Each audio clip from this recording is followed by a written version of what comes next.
حکومتیں لٹی، کتنا بڑا تبادلہ آبادی ہوا، کتنی مسلمان عورتیں ہندوؤں کے قبضے میں رہ گئی.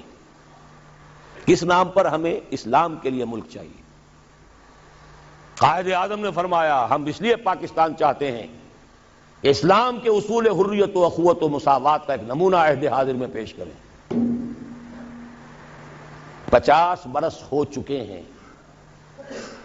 نوٹ کر لیجئے، دو حساب ہیں نا، ایک ہے شمسی، ایک ہے قمری. قمری کے حساب سے 50 برس ہو چکے، 9 مہینے زائد ہو چکے ہیں. شمسی حساب سے 50 برس میں 9 مہینے کم ہیں، بس اتنا ہی فرق ہے. اگلے اگست میں ہو جائے گا نا 50 برس کرسچین ایرا سے. 1997 1947 اگست تک کتنے مہینے رہ گئے؟ اور قمری حساب سے جو گزشتہ رمضان مبارک تھا اس کی 27ویں کو 50 مکمل ہو چکے، آگے 9 مہینے اور گزر چکے. ہم بالکل بیچ میں بیٹھے اس وقت. تو اسلام کہاں ہے؟ پاکستان بننے کے بعد ایمانداری سے دیکھیے کس چیز میں اضافہ ہوا ہے. بدمعاشی، عیاشی، جھوٹ، فحاشی، عریانی، بے پردگی، غبن، بد امنی، لوٹ مار، بڑے سے بڑے جرائم، گھناونے سے گھناونے جرائم، سب میں اضافہ. وہ اصول حریت و اخوت مساوات کہاں ہیں؟ ساری معیشت سود پر، اللہ اور اس کے رسول کے خلاف اعلان جنگ. آج ہم IMF کی ایک اسامی ہے، کورٹ آف وارڈ ہے. کتنے کھل کر باتیں ہمارے وزراء کر رہے ہیں. ہمارے لیے کوئی اور چارہ کار ہے ہی نہیں. میں ابھی سکھر میں تھا، وہاں ایک مذاکرہ دیکھنے کا مجھے موقع مل گیا ٹی وی پر. صاف کہہ رہے تھے وہ دانشور، وہ تو ہمارے لیے کوئی اور چارہ کار نہیں، ہمارے لیے مفید یہی ہے جو کچھ ہو رہا ہے. IMF ہی ہمیں بچائے گا، اور واقعتاً بچائے گا. کیوں بچائے گا؟ آپ کے لیے نہیں بچائے گا، اپنے لیے بچائے گا. اسے آپ کے اندر سے اپنا خون نکالنا ہے. اگر مرنے دیں گے تو خون کہاں سے لیں گے؟ They will keep you. لیکن رکھیں گے اسی طریقے سے کہ خون کشید کرتے چلے جائیں. کبھی بجلی کا کرایہ، کبھی گاڑیوں کا کرایہ، کبھی اس کا کرایہ، کبھی اس کا کرایہ، کبھی اس کا ریٹ، کبھی اس کا ریٹ، کبھی ڈاک کے ریٹ، خون چوسنے کے لیے. یہ صورتحال جو ہے یہ ہماری آخر کس کی ہے؟ کس نے کیا یہ؟ کیا اللہ ظالم ہے؟ کیا ہم مجرم نہیں ہیں اس کے؟ یہ اجتماعی جرم اور کوئی ملک اسلام کے نام پر نہیں بنا. اچھی طرح نوٹ کر لیجئے. انڈونیشیا میں تحریک چلی، وہ ملائی نیشنلزم کے نام پر، ملے نیشنلزم. عربوں نے انگریزوں سے نجات حاصل کی، یا فرانسیسیوں سے، عرب نیشنلزم کے نام پر، العروبہ. صرف ایک ملک بنا تھا پاکستان. کا مطلب کیا؟ لا الہ الا اللہ. اور آج یہی وجہ ہے کہ کم سے کم عربوں کے ہاں خوشحالی تو ہے. جو ذلت آئی ہے ابھی ان پر اور مسکنت آئی ہے، کر کچھ نہیں سکتے، بے بس ہو گئے. جزیرہ نما عرب میں آج یہود اور عیسائی دندناتے پھر رہے ہیں. ان کے فوجی مراکز قائم ہو چکے ہیں. نجد کے پورے علاقے کے اوپر ان کا قبضہ ہے اس وقت. ذلت ہی ہے نا. ہمارے ہاں تو بھوک بھی ہے، ہم تو اس سے آگے بات جا رہی ہے. ہمارے ہاں یہ مسئلہ اور آگے بڑھے گا تو کیا شکلیں ہوں گی. بھوکے بھیڑیے جس طریقے سے پیٹ پھاڑیں گے محلوں میں رہنے والوں کے اور کوٹھیوں میں رہنے والوں کے، وہ وقت دور نہیں ہے. یہ عذاب الہی کی شکل، جیسے کہ فرمایا گیا سورہ انعام میں، قل هو القادر ان يبعث عليكم عذابا من فوقكم او من تحت ارجلكم او يلبسكم شيعا ويذيق بعضكم بعض بعض. اے نبی ان سے کہہ دیجئے اللہ اس پر پوری طرح قادر ہے کہ تم پر کوئی عذاب بھیج دے تمہارے سروں کے اوپر سے، یا تمہارے قدموں کے نیچے سے نکال دے، یا اللہ کو کوئی اور کام کرنا ہی نہ پڑے، تمہیں کو آپس میں ٹکرا دے، ایک دوسرے کی طاقت کا مزہ چکھائے. فرقے واریت ہو، صوبائی عصبیت ہو، لسانی عصبیت ہو. کبھی بلوچ اور پٹھان لڑ رہا ہوتا ہے کوئٹہ میں، کبھی کراچی میں. اب دوبارہ کیا شکل ہوگی اللہ ہی بہتر جانتا ہے. اس لیے کہ وہ جو مہرے جو ہیں، کبھی کوئی مہرے کو اٹھاتا ہے، کبھی اسی مہرے کو نیچے رکھ کر کسی دوسرے مہرے کو اٹھا لیتا ہے. نتائج تو بعد میں پتہ چلتا ہے نا. وہ تو اب کسی نے کہا ہے کہ پیسے فلاں جگہ سے لے کر فلاں کو دیے گئے، وہ تو آج حقیقت واضح ہو رہی ہے. تو اچھی طریقے سے سمجھ لیجئے کہ یہ سب عذاب الہی کی شکلیں ہیں۔ میرا تو اب تک کے ساری گفتگو کا خلاصہ کیا ہے؟ آج ہم امت مرحومہ نہیں ہے، امت معذبہ ہیں، ورنہ اللہ کو ہم پر رحم فرمانا ہو اور امریکہ ہمارے اوپر کوئی سختی لا سکے، معاذ اللہ ثم معاذ اللہ، اللہ ہماری بھلائی چاہے اور کوئی ہماری برائی کر سکے، ناممکن۔ جو کچھ ہے اللہ کی طرف سے۔ لما يعذبكم بذنوبكم بل انتم بشر ممن خلق۔ تم اپنی جگہ پھرنے خواہ بنے بیٹھے رہو، ہم تو امت مرحومہ ہیں، ہم تو اللہ کے پیارے ہیں، لاڈلے ہیں۔ قالت اليهود والنصارى نحن ابناء الله واحباؤه قل فلم يعذبكم بذنوبكم بل انتم بشر ممن خلق۔ پھر اللہ تمہارے گناہوں کی پاداش میں تمہیں سزا کیوں دے رہا ہے، عذاب کیوں دے رہا ہے؟ تم بھی ایسے ہی انسان ہو جیسے دوسرے انسان اللہ نے بنائے۔ یہ ہے ہمارا اصل مسئلہ۔ دیکھیے انفرادی مسئلے بھی ہیں، پیٹ کا مسئلہ بھی ہے، چھت کا مسئلہ بھی ہے۔ ہر انسان چاہتا ہے کہ کوئی رین بسیرا ہو، کوئی چھت ہو، ضروری ہے۔ شریعت نے بھی یہ حقوق دیے ہیں۔ کوئی لباس کو ڈھانپنے کے لیے، کپڑے جسم کو ڈھانپنے کے لیے لباس بھی چاہیے، یہ ہے مسائل۔ لیکن یہ ہے کہ ایک ہے انفرادی مسائل سے اوپر اس قوم کے مسائل، ملک کے مسائل۔ وہاں اگر عذاب آئے گا یہودیوں کے ہاتھوں، یہاں آئے گا ہندوؤں کے ہاتھوں۔ میں نے اپنی اس کتاب کو ختم اس پر کیا ہے۔ 3 امکانات ہیں پاکستان کے لیے، جو کچھ ہم اب تک کر چکے ہیں، جو ہم نے عہد وعدہ خلافی کی ہے۔ ہم نے اب تک کوئی اسلام نافذ نہیں کیا، وعدہ خلافی کی ہے۔ اور سورہ توبہ کی 3 آیات کے اندر بیان کر دیا گیا ہے کہ کوئی قوم اجتماعی طور پر اگر کوئی وعدہ کرے اور اس کی پھر خلاف ورزی کرے اللہ کے ساتھ تو اس کی سزا کیا ہے؟ نفاق۔ منافقین کے بارے میں فرمایا وَمِنْهُمْ مَنْ عَاهَدَ اللَّهَ لَئِنْ آتَانَا مِنْ فَضْلِهِ لَنَصَّدَّقَنَّ وَلَنَكُونَنَّ مِنَ الصَّالِحِينَ فَلَمَّا آتَاهُمْ مِنْ فَضْلِهِ بَخِلُوا بِهِ وَتَوَلَّوْا وَهُمْ مُعْرِضُونَ فَأَعْقَبَهُمْ نِفَاقًا فِي قُلُوبِهِمْ۔ ان میں ایک لوگ وہ بھی ہیں منافقوں میں جنہوں نے اللہ سے عہد کیا تھا اگر ہمیں غنی کر دے گا، دولت مند کر دے گا، ہم خوب صدقہ خیرات نیک کام کریں گے۔ جب اللہ نے غنی کر دیا تو اب بخل سے کام لیا، وعدہ بھول گئے، وعدہ خلافی کی، اعراض کر لیا۔ اللہ نے ان کے دلوں میں نفاق کا مرض پیدا کر دیا۔ وہ نفاق باہمی ہے۔ آج قوم نہیں رہی، قومیتوں میں تقسیم ہو چکی، عصبیتوں میں تقسیم ہو چکی، نسلی عصبیتیں، قبائلی عصبیتیں، فلاں قبیلے کے فلاں سے جنگ ہو رہی ہے، فلاں کی فلاں سے جنگ ہو رہی ہے، بگٹیوں کا ان کے ساتھ معاملہ ہو رہا ہے، فلاں کا فلاں کے ساتھ معاملہ ہو رہا ہے۔ ہر سطح پر بدامنی، صوبائی ہے، لسانی ہے، مذہبی ہے، قتل و غارت، مسجدوں میں بم کے دھماکے ہیں اور دوسری عبادت گاہوں میں ہو رہے ہیں۔ یہ سارا کیا ہے؟ اچھی طرح سمجھ لیجئے، نفاق باہمی۔ اور نفاق عملی کیا ہے؟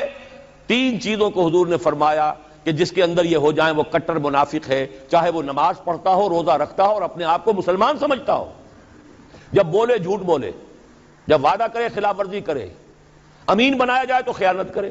اب یہ 3 اوصاف آپ دیکھ لیجئے ہمارے اس معاشرے میں جو جتنا بڑا ہے، اکثر و بیشتر اللہ ماشاءاللہ اتنا ہی بڑا جھوٹا، اتنا ہی بڑا خائن، اتنا ہی بڑا وعدہ خلاف۔ یہ ہے ہماری اس وقت کی صورتحال۔ حل کیا ہے؟ دیکھیے حل، اب میں اوپر ہی سے چلوں گا۔ جب تک دنیا کے کسی ایک قابل لحاظ رقبے کے ملک میں پورے اسلام کے نظام کو قائم کر کے نہ دکھا دیا جائے کہ ہم اس قابل ہو جائیں کہ دنیا کو دعوت دے کہ آؤ دیکھو یہ ہے اسلام، آؤ دیکھو یہ ہے محمد کا دین صلی اللہ علیہ وسلم۔ آپ دعائیں مانگتے ہیں اللہم انصر من نصر دین محمد صلی اللہ علیہ وسلم واجعلنا منہم واخذل من اعرض عن دین محمد صلی اللہ علیہ وسلم ولا تجعلنا معہم۔ کہیں تو دکھاؤ یہ دین ہے محمد کا صلی اللہ علیہ وسلم۔ کتابیں نہیں پڑھیں گے وہ، کتابوں میں تو اچھی سی اچھی باتیں لکھی جا سکتی ہیں، کیا ہے؟ یہ کہو کہ حضور ایسے تھے اور صحابہ ایسے ہیں، پدرم سلطان بود بھائی ہوں گے، تم کیا ہو؟ تھے تو آبا وہ تمہارے ہی، مگر تم کیا ہو؟ ہاتھ پر ہاتھ دھرے منتظر فردا ہو۔ جب تک کسی ایک ایسا نہ ہو کہ کوئی چھوٹا سا گاؤں ہو، کوئی جزیرہ ہو، سائزیبل ملک ہو، درمیانی درجے کا ملک ہو، جس میں وہ نظام قائم کر کے دکھایا جائے، the political socio economic system of خلافہ جو محمد عربی صلی اللہ علیہ وسلم نے قائم فرمایا، اس کا سیاسی نظام کیا تھا، اس کا قانونی نظام کیا تھا، اس کا عدالتی نظام کیا تھا، اس کا زمین کا بندوبست کیا تھا، اس کا مالیاتی نظام کیا تھا، اس میں غرباء کی کفالت کا نظام کیا تھا، یہ سارا نظام اگر آپ قائم کر کے نہیں دکھاتے تو اس کا مطلب یہ ہے کہ آپ اللہ کی ریپرزنٹیشن کا حق ادا نہیں کر رہے۔ You are the representatives of Allah on this earth. کتاب آپ کے پاس ہے، قرآن آپ کے پاس ہے، نبی کے نام لیوا ہی نہیں، ٹھیکیدار آپ ہیں۔ سارے نبیوں سے افضل ہمارا نبی، سارے نبیوں سے افضل ہمارا نبی، یہ ترانے گانے سے تو نہیں بات بنتی، ذرا ان کا کوئی کردار، ان کے جھلک کوئی اپنے اخلاق میں، اپنے کردار میں بھی تو دکھاؤ، اپنے معاشرے میں بھی تو دکھاؤ۔ یقیناً افضل ہیں، اس میں کیا شک ہے، سید البشر ہیں، افضل المرسلین ہیں، اکمل الرسل ہیں، خاتم النبیین ہیں، کیا شک ہے اس میں، لیکن دکھاؤ تو صحیح بھائی۔ جب تک ہم یہ نہیں کرتے ہم مجرم ہیں، ہماری سزا شکلیں بدلے گی، پڑھتے رہیں گے کوڑے۔ اچھی طرح سن لیجیے، کبھی وہ کوڑا افغانستان میں ہوگا، کبھی وہ کشمیر میں ہوگا، کبھی اریٹریا میں ہوگا، کہیں فلپائنز میں ہوگا، کبھی چچنیا میں ہوگا، کبھی بوسنیا میں ہوگا، کبھی صومالیہ میں ہوگا، کبھی کہیں اور ہوگا، کبھی عراق میں ہوگا، وہ کوڑے پڑتے رہیں، ہے تو ایک ہی جسد ہے نا امت محمد کا۔ جہاں تک ذلت ہے، مسکنت ہے، بے وقاری ہے، وہ تو پوری امت کی ہے، باقی تو وہ اضافی کوڑے ہیں نا، ذلت تو ہے ہی ہے، ذلیل تو ہے ہی ہے، کوئی حیثیت ہماری ہے ہی نہیں۔ پوری دنیا کو کنٹرول کرنے والے G15 یا G7، اور کوئی مسلمان ملک جیسے ہم کہتے ہیں نہ 3 میں نہ 13 میں، نہ G15 میں ہے اور نہ G7 میں، کنٹرول تو وہ کر رہے ہیں۔ سیکیورٹی کونسل اور اس میں ویٹو ہے کسی مسلمان کے پاس؟ ایٹم بم پاکستان کو سب سے زیادہ جو اس وقت مورچہ بنایا ہے، کیوں بنایا ہے؟ یہاں اندیشہ ہے ایٹم بم کا۔ اسرائیل کو اگر کوئی کنفرنٹ کر سکتی ہے کوئی قوم تو وہ صرف پاکستان، یہی تو وجہ ہے۔ تو اب اچھی طرح سمجھ لیجئے، پہلی بات تو یہ ہے کہ جب تک دنیا کے کسی نہ کسی ایک قابل لحاظ رقبے کے ملک پر اللہ کا دین عملاً قائم کر کے ہم نہیں دکھائیں گے، وہ فرض کفایہ ہو جائے گا پوری امت کی طرف سے۔ اگر ایک جگہ بھی ہم دکھا دیں، آؤ بھائی یہ کھلے ہوئے دروازے، آؤ دیکھو with your own eyes, come here and see for yourself, this is Islam, this is the رحمت of محمد صلی اللہ علیہ وسلم، وما ارسلناک الا رحمۃ للعالمین، آؤ دیکھو اپنی آنکھوں سے رحمت للعالمین کے مظاہر دیکھو۔ پہلی بات تو یہ ہوئی۔ دوسری بات، اب آ گیا نیچے اتر کر ایک سیڑھی، سب سے زیادہ جس کام کے لیے اللہ تعالیٰ نے مواقع عطا کیے وہ ہمیں کیے۔ چند چیزیں میں گنوا دینا چاہتا ہوں۔ ختم نبوت کے بعد سب سے بڑا دینی منصب مجددین امت، ان اللہ یبعث فی هذه الامہ علی راس کل 100 عام من یجدد لہا دینہا۔ 1000 برس تک سارے مجددین عالم عرب میں آئے، اور 11ویں صدی سے شروع ہو گئے ہندوستان میں مجدد الفسانی رحمت اللہ علیہ، شاہ ولی اللہ دہلوی رحمت اللہ علیہ، سید احمد بریلوی رحمت اللہ علیہ، پھر 14ویں صدی میں حضرت شیخ الہند، علامہ اقبال جیسا مفکر، مولانا مودودی جیسا مصنف، مولانا الیاس جیسا مبلغ پوری دنیا میں کہیں نظر نہیں آئے گا۔ کوئی وجہ تو ہے، اللہ نے سلیکٹ کیا ہے۔ ان اللہ اصطفیٰ آدم و نوحا وآل ابراہیم وآل عمران علی العالمین، اللہ چن لیا کرتا ہے نا۔ پھر خلافت ختم ہوئی تو تحریک صرف یہاں چلی، کہیں چلی، اور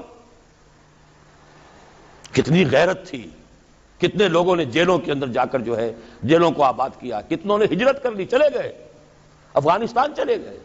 یہ تو اس صدی کی تاریخ ہے، بدقسمتی ہماری ہے کہ ہم اس سے بھی واقف نہیں۔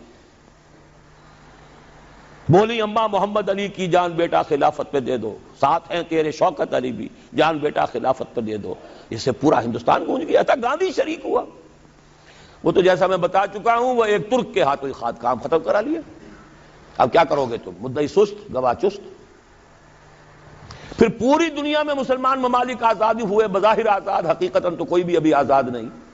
ظاہری آزادی جو ملی ہے تو اس میں صرف ایک ملک کے لیے اسلام کا نعرہ لگا، پاکستان کا مطلب کیا؟ لا الہ الا اللہ، کہیں اور نہیں۔ پھر پاکستان بنا ہے تو معجزہ، پوری دنیا مانتی ہے کہ معجزہ، کسی حساب کتاب میں نہیں، میری کتاب ہے استحکام پاکستان، میں نے ثابت کیا ہے تمدن، سیاست، ریاست کے کسی اصول سے ثابت نہیں کیا جا سکتا کہ پاکستان بننا چاہیے تھا۔ It is a miracle. پھر پاکستان بننے کے بعد اتنا بڑا میریکل ہوا ہے، 10 کروڑ تھے ہم اس وقت مشرقی اور مغربی پاکستان دونوں کے ملا کر، اور 10 کروڑ عوام کی نمائندہ دستور ساز اسمبلی نے فیصلہ کیا حاکمیت اللہ کے لیے ہے، ہمارے لیے نہیں۔ قرارداد مقاصد، سروری زیبا فقط اس ذات بے ہمتا کو ہے، حکمراں ہے ایک وہی باقی بتان آزری۔ 1949 میں قرارداد مقاصد پاس ہوئی، 1950 میں اور بڑا معجزہ ہو گیا، آج اس کا ہم تصور نہیں کر سکتے۔ شیعہ، سنی، دیوبندی، بریلوی، جماعت اسلامی، اہل حدیث، 6 جماعتوں اور 6 فرقوں یا 6 مکاتب فکر کی ٹاپ کی قیادت، نیچے کے بچڑ بھئیے نہیں، ٹاپ کے لوگ، 31 علماء، اور انہوں نے دستور کے لیے 22 اصول دے دیے، اس پر ہم متفق ہیں، ہمارا کوئی اختلاف نہیں۔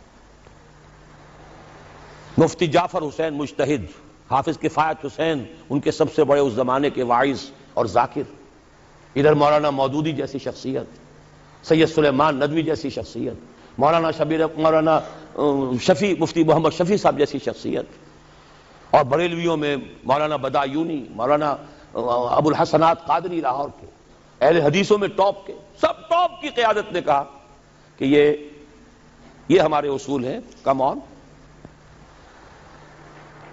تو سوچنے کی بات ہے، اس کے بعد کہیں کوئی بہت بڑی غلطی ہو گئی، بس غلطی کیا ہوئی ہے اچھی طرح سمجھ لیجئے، 2 غلطیاں ہوئی ہیں، پازیٹو نیگیٹو۔ پازیٹو غلطی یہ ہوئی کہ ہم نے راستہ انتخاب کا اختیار کر لیا نظام کو بدلنے کے لیے۔ جب تک جماعت اسلامی ایک سیاسی جماعت نہیں تھی، اس نے الیکشن میں حصہ نہیں لیا تھا، دستور اسلامی کا مطالبہ مولانا مودودی نے کیا، لیکن تمام قوم نے اس کا ساتھ دیا۔ مولانا شبیر احمد عثمانی رحمۃ اللہ علیہ تو جماعت اسلامی کے نہیں تھے، انہوں نے پاس کروائی ہے دستور ساز اسمبلی کے اندر، ورنہ جماعت اسلامی کا تو کوئی نمائندہ نہیں تھا اس وقت اسمبلی میں، انہیں کوئی تعصب نہیں تھا کہ یہ جماعت کی طرف سے آئی ہے، نہیں، دین کی بات ہے، صحیح بات ہے۔ جب آپ الیکشن کے میدان میں آ گئے، اب معلوم ہوا کہ اب آپ نے مذہب کو، اسلام کو ایک پولیٹیکل ایشو، ایک کنٹروورشل ایشو بنا دیا۔ اس کے بعد کیا ہوا؟ تو چل میں آیا، آؤ نا ہم بھی سیر کریں کوہ طور کی۔ بریلوی علماء نے کہا تو ہم کیوں نہ چلیں آگے، سواد اعظم تو ہمارا ہے، ہمیں سب زیادہ ووٹ ملیں گے۔ اہل حدیثوں نے کہا ہمارے بھی کہیں کہیں پاکٹس تو ہیں، کوئی 1 آدھ سیٹ تو ملے گی نا۔ دیوبندیوں نے کہا ہمارے بھی علاقے ہیں بہت سے، خاص طور پہ سرحد میں، بلوچستان میں تو ان کے بڑی سالڈ قسم کی جو ہے وہ ان کے فوٹنگز ہے پولیٹیکل۔ نتیجہ کیا نکلا؟ 4-5 اسلام ہو گئے۔ اسلام کے نام پر ووٹ تقسیم، اور راج کرے گا خالصہ، اور کرے نہ کوئی، جیت سیکولرزم کی۔ سیدھی سیدھی باتیں ہیں، یہ سمجھنے کی باتیں ہیں، اگر نہیں سمجھیں گے تو سیدھے راستے پہ دوبارہ نہیں آ سکتے۔ نیگیٹو جو بات میں کہہ رہا ہوں وہ کیا تھی؟ دیکھیے سن 62 میں ایوب خان، پہلا فوجی عامر اس ملک کا، اس نے آئلی قوانین بنائے۔ آئلی قوانین کو پھر میں گنوا رہا ہوں، دیوبندی، بریلوی، اہل حدیث، جماعت اسلامی، شیعہ، سب کی ٹاپ قیادت نے کہا کہ یہ دخل اندازی ہے اسلام میں، شریعت میں، یہ روز غلط ہے، بعض چیزیں ٹھیک ہے، بعض نہایت غلط ہے۔ لیکن یہ کہہ کے رہ گئے، ایجیٹیشن نہیں کیا۔ ایجیٹیشن کیا تو جمہوریت کے لیے کیا، یہ نہیں کہ نہیں یہ مذہبی مسئلہ ہے، یہ دین کا مسئلہ ہے، اس پر جمع ہو کر ایجیٹیشن کیا جائے، جانے دی جائے۔ اس کے کنٹراسٹ میں دیکھیے، ہندوستان کا مسلمان شاہ بانو کیس حکومت کی طرف سے نہیں تھا، ایک عدالت کا فیصلہ آیا، شریعت اسلامی میں دخل اندازی ہو گئی، پرسنل لاء میں، مسلم پرسنل لاء بورڈ بن گیا، ساری جماعتیں جمع ہو گئیں، وہ تحریک چلائی ہے، کئی 100 مسلمانوں نے جانیں دے دی، بالآخر راجیو کی حکومت خود راجیو کو گھٹنے ٹیک کر یہ قانون پاس کرانا پڑا لوک سبھا سے کہ ہندوستان کی کوئی عدالت انکلوڈنگ سپریم کورٹ مسلمانوں کے فیملی لاز میں دخل نہیں دے سکتی. ایک وہ ہے جنہیں تصویر بنا آتی ہے، ایک ہم ہیں کہ لیا اپنی بھی صورت کو بگاڑ. ایجیٹیشن دینی ایشو پر نہیں ہوا، ایجیٹیشن ہوا جمہوریت لاؤ جمہوریت لاؤ جمہوریت لاؤ. وہ جمہوریت آئی تو ذوالفقار علی بھٹو کی آئی.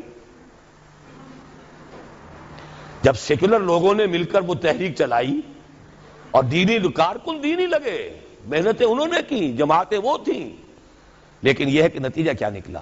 ایوب خان کی ٹانگ گھسیٹی گئی، بھٹو صاحب آ گئے. بھٹو کی ٹانگ گھسیٹی، ماشاء اللہ صاحب آ گئے. ماشاء اللہ کا کوئی معاملہ ختم ہوا. پھر یہ ہے وہ ایک وشس سرکل جس میں ہم گرفتار ہیں. گویا کہ اب ہمیں دوبارہ سوچنا ہوگا. جو وقت بھی میں کہہ رہا تھا، بات رک گئی میری اس وقت کہ میں نے اپنی اس کتاب کو معین کیا ہے، ختم کیا ہے، سابقہ اور موجودہ مسلمان امتوں کا ماضی، حال اور مستقبل. یہ 3 امکانات ہیں پاکستان کے لیے. میں نہیں جانتا کہ کیا شکل ہوگی. یا تو یہ ہے کہ اللہ تعالیٰ اس قوم پر بڑی بھلائی فرمائے اور اس قوم کو اجتماعی توبہ کی توفیق دے دے، جیسے حضرت یونس علیہ السلام کی قوم پر سے عذاب ٹل گیا تھا. عذاب کے آثار شروع ہو جانے کے بعد الا قوم یونس، یہ تو بہترین بات ہے جو ہم پسند کر سکتے ہیں، لیکن اس کی کچھ شرائط ہیں، کچھ کڑیاں ہیں، اس کی وہ میں بعد میں بتاؤں گا. آثار نہیں ہیں توبہ کے، کوئی آثار نہیں. دوسری بات یہ ہو سکتی ہے، اللہ نہ کرے، لیکن یہ کہ اس کو لیے بھی میں سمجھتا ہوں بڑے نفع کا سودا ہوگا، ایک دفعہ کوئی شیکنگ ہماری ایسی ہو کہ یہ جو حال مست اور مال مست جو ہیں ان کو دن میں تارے نظر آ جائیں ایک دفعہ. شاید اللہ توبہ اسی طریقے سے توفیق دے دے. وَلَنُذِيقَنَّهُم مِّنَ الْعَذَابِ الْأَدْنَىٰ دُونَ الْعَذَابِ الْأَكْبَرِ لَعَلَّهُمْ يَرْجِعُونَ. سورہ سجدہ میں فرمایا گیا ہم انہیں چھوٹے عذاب کا مزہ چکھائیں گے بڑے عذاب سے پہلے. بڑا عذاب تو قوم کو ختم کر دیتا ہے، چھوٹا عذاب جو جگا دے، ہوش میں آ جائے. لعلہم یرجعون. یہ جو مال مست ہیں اور حال مست ہیں اور عیش مست ہیں، ان بستیوں کو ذرا جھجوڑنے کے لیے کسی وقت جو ہے اللہ تعالیٰ یہ بھی کرتا ہے. لیکن اگر اس پہ بھی ہم جاگ جائیں تو بہت بڑی نفع کی بات ہے، کیونکہ سن 71 اب 25 برس ہو رہے ہیں، پھر 16 دسمبر آ رہی ہے، پورے 25 برس ہو جائیں گے. 71 اور 96. لیکن اس شیکنگ کو ہم نے محسوس نہیں کیا. ہم سے 1000 میل دور ہوتا رہا. 93,000 ہمارے قیدی آ گئے، تھوڑے تھوڑے چھوٹ کر آ گئے، پھر بس گئے. کچھ پتہ نہیں چلا لوگوں کو. شب و روز میں کوئی فرق واقع نہیں ہوا. اپنے دھندوں میں، اپنی مصروفیات میں، اپنی مشغولیات میں، اپنی دلچسپیوں میں، اپنے مشاغل میں کوئی فرق نہیں ہوا. شاید کہ کوئی دوسری پکڑ جو ہے، دوسری جھنجھوڑ، وَزُلْزِلُوا زِلْزَالًا شَدِيدًا، کوئی بات آ جائے پھر بھی جاگ جائیں تو بڑے نفع کا سودا ہے. اور تیسری بات آپ کو بتا رہا ہوں، ہو سکتا ہے کہ جس طرح تاتاریوں کے ہاتھوں کروڑوں مسلمان قتل ہوا تھا، ہندوؤں کے ہاتھوں کروڑوں یا لاکھوں مسلمان پاکستانی ختم ہوں. لیکن پھر یقیناً اللہ تعالیٰ ان ہندوؤں کو توفیق دے دے گا کہ وہ اسلام لے آئیں. ہوگا اسی خطہ زمین سے. اس لیے کہ 400 برس سے اللہ نے مجددین جو بھیجے وہ اسی خطے میں بھیجے. مجدد الفسانی سرحد میں دفن ہے، شاہ ولی اللہ دلی میں دفن ہے، سید احمد بریلوی شاہ اسماعیل شہید بالا کوٹ میں ہے، اقبال لاہور میں دفن ہے. یہ جو چیزیں ہیں یہ کوئی ہوتی ہے بات ہے. آیا فتنہ تاتار کے افسانے سے پاسباں مل گئے کعبے کو صنم خانے سے. تاتاریوں نے کروڑوں مسلمان کو قتل کیا، اسلام نے تاتاریوں کو فتح کر لیا. آج بھی ہو سکتا ہے، history can repeat it self. لیکن یہ مجھے یقین ہے کہ اسی خطے سے ہوگا. تو کیوں نہ ابھی سے کمر کس لیں، کیوں عذاب الہی کو دعوت دیں. وہ کیسے ہوگا؟ اس کے لیے پھر اب وہی لفظ استعمال کر رہا ہوں، توبہ. لیکن توبہ کو اب نیچے سے لے کے چلنا ہوگا. سب سے پہلے انفرادی توبہ. یا ایھا الذین آمنوا توبوا الی اللہ توبۃ نصوحا. اپنی زندگیوں میں دیکھیے کیا چیز خلاف اسلام ہے. کاروبار میں، معاش میں، دکانداری میں ملازمت کر رہے ہیں تو کوئی غلط چیزیں استعمال کر رہے ہیں، کوئی رشوت لے رہے ہیں، کوئی لوگوں کو پریشان کر رہے ہیں، کوئی سودی لین دین ہے، سود کے اوپر کاروبار کیا ہوا ہے، دیکھیے پوری طرح باریک بینی کر کے اپنی معاش اور معاشرت کو پاک کریں، تب توبہ ہوگی، ورنہ نہیں۔ آپ 1000 دانے کی تسبیح لے کر بیٹھ جائیں، استغفر اللہ ربی من کل ذنب واتوب الیہ، وہ توبہ نہیں ہوگی۔ توبہ ہوگی حرام خوری اور غلط کاموں کو چھوڑ کر۔ الا من تاب وآمن وعمل عملا صالحا فاولئک یبدل اللہ سیئاتہم حسنات، اور یہی سب سے مشکل ہے۔ مسلمانوں کو جوش میں لے کر باہر لے آؤ، گولیاں کھانے کے لیے وہ اپنے گریبان کھول دیں گے۔ اپنی زندگیوں میں تبدیلی کرنا یہ سب سے کٹھن، اپنے عیش کو منغص کرنے کے لیے تیار ہونا، اپنے کیریئرز، اپنے کاروبار، اپنی سہولتیں، اپنے عیش، اس کو مسجد تو بنا دی شب بھر میں، ایمان کی حرارت والوں نے، من اپنا پرانا پاپی ہے، برسوں میں نمازی بن نہ سکا۔ ختم نبوت کی تحریک ہو یا نظام مصطفیٰ کی تحریک ہو، چھاتیاں کھول کر لوگ گولیاں کھانے والے کون ہوتے ہیں عام طور پر؟ عوام الناس، جوش میں، جذبے میں۔ رنگیلا رسول کے اوپر قتل جس نے کیا کون تھا؟ ایک ترخان، ایک کھاتی، ان پڑھ، وہ تو جذبہ ان کا ہے جو جوش میں آ جاتا ہے۔ تو سمجھ لیجئے اس بات کو، انفرادی توبہ سے بات شروع ہوگی۔ افراد کے ہاتھوں میں ہے اقوام کی تقدیر، ہر فرد ہے ملت کے مقدر کا ستارہ۔ ہے کام کٹھن، پھر کہہ رہا ہوں، اپنی ذات پر اپنے گھر میں اسلام نافذ کیجئے، اپنے وجود پر اپنے گھر میں شریعت کی تنفیذ ہو، اپنی معاش اور اپنی معاشرت شرعی پردہ نافذ کیجئے۔ جن میں تارے نظر آ جائیں گے، بائیکاٹ ہو جائے گا، رشتہ دار ناراض ہو جائیں گے، آپ کے داماد ناراض ہو جائیں گے۔ کیسے ہو سکتا ہے میں اپنی سالی کے ساتھ پردہ کروں یا میری سالی میرے سامنے نہ آئے؟ کیسے ہو سکتا ہے وہ لڑکی جو ہے دیور سے پردہ کرے اور دیور کے سامنے نہ آئے؟ جبکہ حضور فرماتے ہیں الحم و موت، پردے میں تو سب سے زیادہ سختی جو ہے وہ انہی رشتوں میں ہونی چاہیے۔ ابھی کل آپ نے پڑھا ہوگا ایک نوجوان 20 برس سعودی عرب کے اندر سروس کر کے آیا، 4 بچوں کو ذبح کیا، اپنی بیوی کو بھی جلا دیا۔ کیوں جلا دیا ہے؟ اس سے آ کر کچھ پتہ لگا ہوگا نا کہ میں وہاں کیا کرتا رہا اور یہ یہاں کیا کرتی رہی۔ اس سے کم کے اوپر ظاہر بات ہے آدمی اتنا بڑا جرم نہیں کرتا۔ معاشرت ہماری بگڑی ہوئی ہے۔ آپ پیٹرو ڈالر کمانے کے لیے بیٹھے ہوئے ہیں، یہاں کیا ہو رہا ہے؟ کیا نہیں ہوگا پھر؟ آگ اور پانی کا میل ہو رہا ہے۔ تو پہلی بات ہے انفرادی توبہ، یا ایھا الذین آمنوا توبوا الی اللہ توبۃ نصوحا۔ اور میں آپ کا کان کھول کر بتا دینا چاہتا ہوں، اگر یہ نہیں تو کچھ بھی نہیں، اگر یہ نہیں تو بابا پھر سب کہانیاں ہیں۔ یہ کام نہیں کر سکتے تو پھر یہ کوئی آئے گا آپ کو واس پلائے گا، مجھے ووٹ دے دو، ہمیں ووٹ دے دو، ہم یہ کر دیں گے، ہم وہ کر دیں گے، ہم یہ کر دیں گے۔ ٹھیک ہے، آپ ان کے چکروں میں آ جائیے، آپ جو بھی چاہیے کیجئے، پیسے دے دیجئے، چندے دے دیجئے، ووٹ دے آئیے گا، ہوگا کچھ نہیں، پر نالا وہیں گرے گا جہاں 1951 سے آج تک گر رہا ہے۔ پہلا الیکشن پاکستان میں 1951 میں ہوا ہے، پنجاب کا صوبائی، اب یہ 96 ہے، 45 برس تو ہو گئے نا، پر نالا وہیں گرے گا، کوئی نتیجہ نہیں نکل سکتا۔ اس انفرادی توبہ پہ جو لوگ ہمت کر لیں، کمر کس لیں، اب اگلا قدم یہ ہے کہ وہ جڑ کر جمع ہو کر ایک طاقت بنے۔ یہ اکیلے اکیلے تنے جو ہیں یہ بہاڑ کو نہیں پھوڑ سکیں گے۔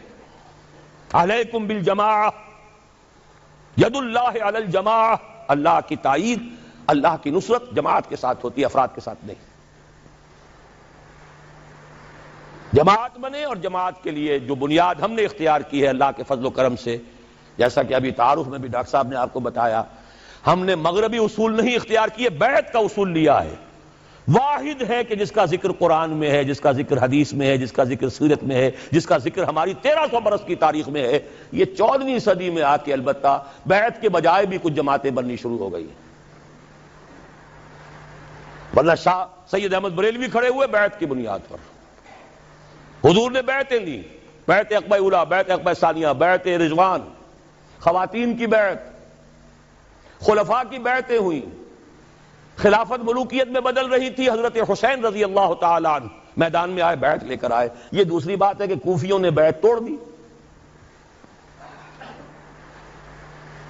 یہ دوسری بات ہے، اس کا کوئی الزام حضرت حسین پر نہیں ہے رضی اللہ تعالی عنہ۔ پھر ہمارے ہاں اگر سیرت اور کردار اور تزکیہ نفس کے لیے تو بھی بیعت، مرشد سے بیعت ارشاد۔ پھر جتنے جہاد ہوئے، چاہے وہ سید احمد بریلوی کا تھا، چاہے وہ مہدی سوڈانی کا تھا، چاہے وہ سنوسی کا تھا، بیعت۔ 14ویں صدی کے مجدد اعظم شیخ الہند نے یہ مشورہ دیا تھا کہ فلاں شخص کے ہاتھ پر علماء کرام بیعت کر کے امام الہند مان لیں، وہ مشورہ نہیں مانا گیا۔ نومبر 1920، آج ہم کہاں بیٹھے ہیں؟ نومبر 1996، 76 برس پہلے کی بات آپ کو بتا رہا ہوں، 20 نومبر 1920 کو۔ لیکن علماء کے اجلاس نے اسے قبول نہیں کیا۔ اس کے بعد سے ہماری تنظیمیں جو بنتی ہیں وہ جمہوری قسم کی ہیں، ممبرشپ ہے، اس کے صدر بناؤ، اس کا یہ کرو، اس کا وہ کرو، جبکہ قرآن میں، حدیث میں، سنت میں، سیرت میں کم سے کم 1300 برس کی تاریخ میں سوائے بیعت کے اجتماعیت کی کوئی بنیاد نہیں ہے۔ ایک شخص سے بیعت کرو، اس کا حکم سنو اور مانو، الا یہ کہ وہ شریعت کے خلاف حکم دے، بات ختم۔ اسے ٹھوک بجا کر دیکھ لو، اس کا ماضی دیکھ لو، اس کا حال دیکھو، اس کے قریب جا کر رہو، اس کے معمولات کو دیکھو، لیکن جب اس کے بعد دل ٹھک جائے، اس کے خیالات کیا ہیں، اس کے نظریات کیا ہیں، پھر اس کے ہاتھ میں ہاتھ دے کر اپنے آپ کو اس کے حوالے کرو۔ جیسے کہ حضرت عبادہ ابن صامت کی حدیث ہے رضی اللہ تعالی عنہ، اور متفق علیہ ہے، صحیح مسلم صحیح بخاری دونوں میں، بایعنا رسول اللہ صلی اللہ علیہ وسلم علی السمع والطاعۃ فی العسر والیسر والمنشۃ والمکرہ وعلی عثرۃ علینا وعلی لا ننازع الامر اہلہ وعلی ان نقول بالحق اینما کنا لا نخاف فی اللہ لومۃ لائم۔ حضرت عبادہ فرماتے ہیں ہم نے بیعت کی تھی اللہ کے رسول سے کہ آپ کا ہر حکم سنیں گے اور مانیں گے، خواہ مشکل ہو خواہ آسان ہو، خواہ ہماری طبیعتیں آمادہ ہوں خواہ ہمیں اپنی طبیعتوں پر جبر کرنا پڑے، خواہ آپ دوسروں کو ہم پر ترجیح دے دیں۔ ہم یہ نہیں کہیں گے کہ ہم آپ کے پرانے خادم تھے، یہ نو وارد آیا تھا، آپ نے اس کو امیر بنا دیا، نہیں، یہ آپ کا اختیار ہوگا۔ اور جسے بھی آپ امیر بنائیں گے ہم ان کے ساتھ چھینا جھپٹی نہیں کریں گے، جھگڑا نہیں کریں گے، تعاون کریں گے۔ ہاں حق بات ضرور پیش کر دیں گے، جو مشورہ ہوگا ضرور دیں گے، جو صحیح باتیں کہیں گے جہاں بھی ہوں گے، کسی کی خوف کی وجہ سے زبان بند نہیں کریں گے۔ یہ ایک حزب اللہ، اللہ کے دین کو غالب کرنے کے لیے جماعت جو ہے، یہ اس کا ایک مکمل دستور ایک حدیث میں ہے۔ اچھا یہ جماعت اگر بن جاتی ہے تو کیا کام کرے گی؟ سورہ آل عمران کی آیت نمبر 104، وَلْتَكُن مِّنكُمْ أُمَّةٌ يَدْعُونَ إِلَى الْخَيْرِ وَيَأْمُرُونَ بِالْمَعْرُوفِ وَيَنْهَوْنَ عَنِ الْمُنكَرِ وَأُولَٰئِكَ هُمُ الْمُفْلِحُونَ۔ پہلے ہر ایک متقی ہو، یا ایھا الذین آمنوا اتقوا اللہ حق تقاتہ، آیت نمبر 102 یہ ہے۔ پھر جڑیں ملیں، واعتصموا بحبل اللہ جمیعا ولا تفرقوا، جمعیت بنو، اور پھر وَلْتَكُن مِّنكُمْ أُمَّةٌ، تین کام کرو بس، خیر کی طرف دعوت دو، نیکی کا حکم دو، جہاں بھی حکم کا اختیار ہے، گھر میں تو نیکی کا حکم دو، اگر کوئی صاحب حیثیت ہے چودھری کسی علاقے کا، اپنے محلے میں تو حکم دے، جس کو جو وجاہت جو حیثیت بھی کہیں حاصل ہے، باس ہے کسی دفتر کے اندر، وہاں تو نیکی کا حکم دے۔ وَيَنْهَوْنَ عَنِ الْمُنْكَرِ، اور بدی سے روکو۔ اس بدی سے روکنے کے پھر 3 درجے حدیث میں آئے، من رأى منكم منكرا فليغيره بيده فإن لم يستطع فبلسانه فإن لم يستطع فبقلبه وذلك ضعف الإيمان۔ جو بھی تم میں سے کسی بدی کو دیکھے، برائی کو دیکھے، اس کا فرض ہے کہ ہاتھ سے روکے، طاقت سے روکے، اس کی قوت نہ رکھتا ہو زبان سے روکے، اس کی بھی ہمت نہ ہو تو دل میں نفرت ضرور رکھے، اور یہ ایمان کا کمزور ترین درجہ ہے۔ اسی کو 2 حصوں میں تقسیم کر لیجئے۔ جب تک طاقت کافی نہیں ہے، زبان ہی سے دعوت الی الخیر ہوگی، زبان ہی سے امر بالمعروف ہوگا، زبان ہی سے نہی عن المنکر ہوگا، طاقت استعمال نہیں ہوگی۔ جیسے کہ حضور صلی اللہ علیہ وسلم نے پہلے دن کہا یہ بت سب بکواس ہے، یہ ان کی کوئی حیثیت نہیں، ان ہی الا اسماء سمیتموہا، یہ تم نے نام رکھ چھوڑے، ان کی کوئی حقیقت نہیں، کسی بت کو توڑا نہیں۔ 12 برس تک اسی سے نے کعبہ میں نماز پڑھی ہے جس میں بت رکھے ہوئے تھے، اسی کعبے کا طواف کیا جس میں بت رکھے ہوئے تھے. ہجرت کے 7ویں برس عمرہ قضا کرنے گئے ہیں تو اسی کعبے کا طواف کیا جس میں بت رکھے ہوئے تھے. وہی نماز پڑھی ہے جب دائیں بھی بت، بائیں بھی بت، سامنے بھی بت، پیچھے بھی بت. ہاں طاقت کے ساتھ جب گئے اگلے ہی سال سن 8 میں، اب جاتے ہی 10,000 قدوسیوں کے ساتھ جب داخل ہوئے، پہلا کام کیا کیا؟ جاء الحق وزهق الباطل ان الباطل كان زهوقا. ایک بت کو گرایا اور توڑا. یہ ہوا، یہ طریقہ ہے، طریقہ نبوی ہے. اس موضوع پر میری کتاب جو ہے خطبات خلافت، جو میں نے شروع یہی کیے تھے، کیونکہ خالق دینہ ہال میں جو پہلی تحریک چلی تھی خلافت کی، وہ احتجاجی تحریک تھی کہ انگریز کیوں سازش کر رہے ہیں ہماری خلافت کو ختم کرنے کی. اس میں جو ہمارے اکابرین تھے، اس میں مولانا محمد علی جوہر تھے، مولانا حسین احمد مدنی تھے، مولانا ابوالکلام آزاد تھے. ان پر مقدمہ خالق دینہ ہال میں چلا تھا، جس پر سے آپ گزرتے رہتے ہوں گے بندر روڈ پر. وہیں سے میں نے 3 سال پہلے خطبات خلافت کا آغاز کیا تھا. 4 دن خطبات تھے. پھر یہ خطبات میں نے کراچی کے بعد لاہور، پشاور، راولپنڈی اور نہ معلوم کوئٹہ کہاں کہاں دیے ہیں. اب وہ کتابی شکل میں بھی شائع کر دیے گئے خطبات خلافت کے نام سے. اور اس کے آخر میں یہ طریقہ کار بھی پورا میں نے بحث کر دی ہے کہ طریقہ کار کیا ہے. جب تک طاقت کافی نہیں ہے زبان، جب طاقت کافی ہو جائے گی ایجیٹیشن، گھیراؤ، جلاؤ نہیں گھیراؤ، وکٹنگ اب نہیں ہونے دیں گے. یہ حرام کام ہے، نہیں ہونے دیں گے. اس اڈے کو نہیں چلنے دیں گے. ہم بیٹھے ہیں یہاں، پہلے ہم پر گولیاں چلاؤ. یہ سودی کاروبار بینک کا نہیں چلنے دیں گے. یہ اخباروں کو نہیں نکلنے دیں گے ان ننگی تصویروں کے ساتھ. آخر ایم کیو ایم نے بند کر دیا تھا ناطقہ کے نہیں، جنگ کا. طاقت ہو، جلاؤ کی ضرورت نہیں، گھراؤ تو کرو. اہل تشیع نے 50,000 جا کر جو گھراؤ کیا تھا ضیاء الحق صاحب کی سیکریٹریٹ کا، اور ان سے کتنا بڑا فیصلہ کروا لیا تھا کہ اہل تشیع جو ہے وہ زکوٰۃ آرڈیننس سے مستثنیٰ رہیں گے. گھیراؤ کیا ہے، چیف مارشل ایڈمنسٹریٹر کی ناک رگڑوا لی ہے. یا گولی چلاتا، ہزاروں جانیں دے دیتے، کیا ہوتا؟ فوج میں بھی اہل تشیع ہے، پولیس میں ہے، بیوروکریسی میں ہر جگہ ہے، کیا آگ لگتی؟ لہذا وہ سمجھدار آدمی تھا، اس نے مونچھ بھی نیچی کر لی، ناک بھی رگڑ دی. اور وہ چیف مارشل ایڈمنسٹریٹر، حالانکہ ابھی مارشل اللہ بوڑھا نہیں ہوا تھا، صرف 3 سال کی عمر تھی، 77 میں آئے تھے اور 80 کا یہ واقعہ ہے. منوائی کی نہیں بات. یہ جو غیر مسلح ہے ایجیٹیشن، اور اس کی آخری شکل آئی ہے غیر مسلح بغاوت، سول ڈس اوبیڈینس، جو ایرانیوں نے کر کے دکھائی ہے. انتخابات کے ذریعے سے قیامت تک وہاں اسلام نہیں آ سکتا تھا.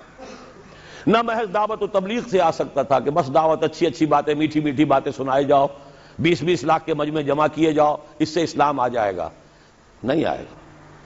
اگر آ سکتا ہوتا تو محمد الرسول اللہ تو کبھی بھی ہاتھ میں تلوار نہ لیتے. کسی مسلمان کا خون تو کجا، کسی کافر کا خون بھی زمین پر نہ گرنے دیتے. ان سے بڑا مبلغ، ان سے بڑا مربی، ان سے بڑا مزکی، ان سے بڑا معلم کون ہوگا؟ نہیں، طاقت کا وقت آتا ہے. البتہ طاقت 2 طرفہ کی بھی ہوتی ہے. یقاتلون فیقتلون ویقتلون، اللہ کی راہ میں قتال کرتے ہیں، قتل ہوتے بھی ہیں، قتل کرتے بھی. ایک طرفہ بھی ہے جو کہ ایرانیوں نے کر کے دکھائی ہے.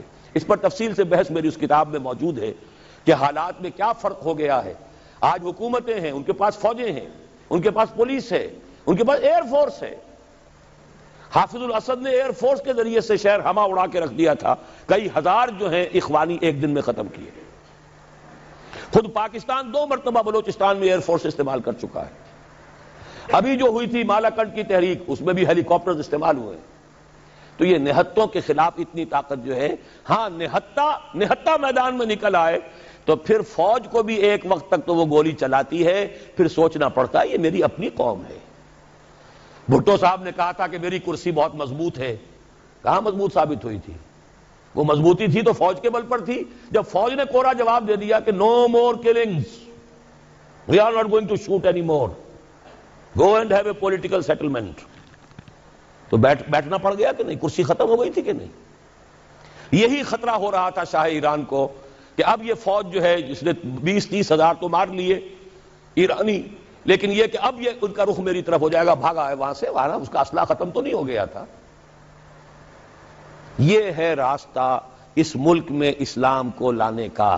اب نوٹ کر لیجئے، اگر ہم یہ کام کرتے ہیں تو میرا تجزیہ یہ ہے کہ پورے عالم اسلام میں ہم ہی اس کے لیے سب سے زیادہ مستحق ہیں.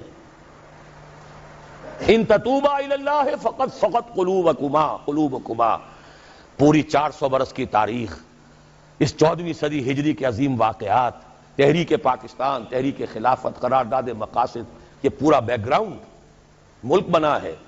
احادیث میں خبریں موجود ہیں کہ وہ جو آخری شو ڈاؤن ہوگا مڈل ایسٹ میں، جب دجال یہودیوں کا بہت بڑا لیڈر ظاہر ہوگا اور وہ کہے گا میں مسیح ہوں، اور اس وقت جب مسلمانوں کے اوپر بہت سختی آئے گی، ویل للعرب من شر قد اقترب، تو اس وقت جو ہے ایک شخص کو اللہ تعالیٰ امت میں سے اٹھائے گا جو اہل عرب کا لیڈر بنے گا، وہ ہوں گے حضرت مہدی.